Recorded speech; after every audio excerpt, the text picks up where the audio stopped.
يا مساء الجمال والدلع. النهاردة هنعمل حلا السميد التركية او بسبوسة بس من غير فرن.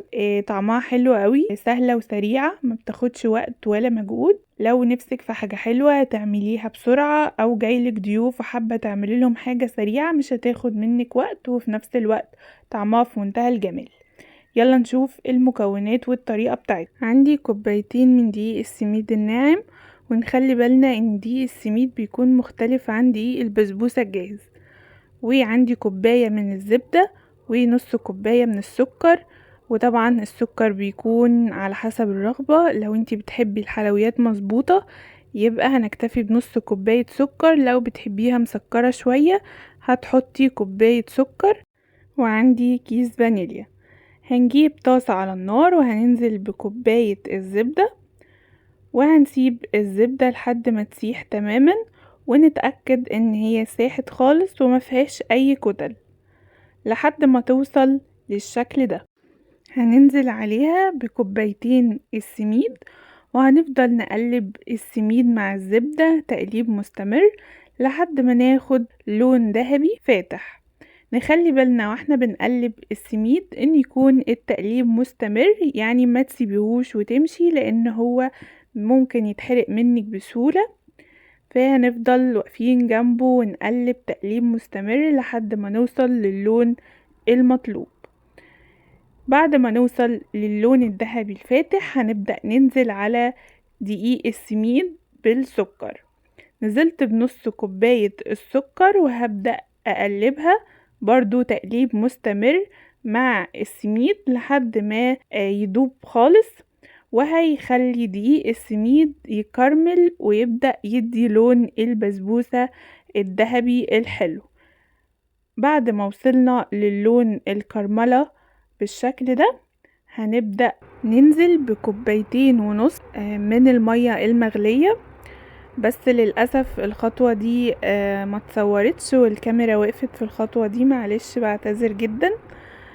بس احنا ما عملناش اي حاجة غير ان احنا نزلنا على دقيق السميد بكوبايتين ونص من المية المغلية. هنديله تقليبة كده وبعد كده هنغطي الطاسة بتاعتنا لمدة دقيقتين 3 لحد ما دقيق السميد يستوي ويشرب كل السوائل اللي فيه.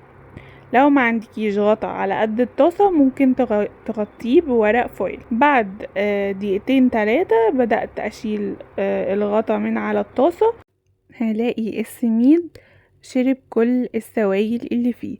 هبدأ اضيف عليه الفانيليا وبعد كده هديله تقليبة.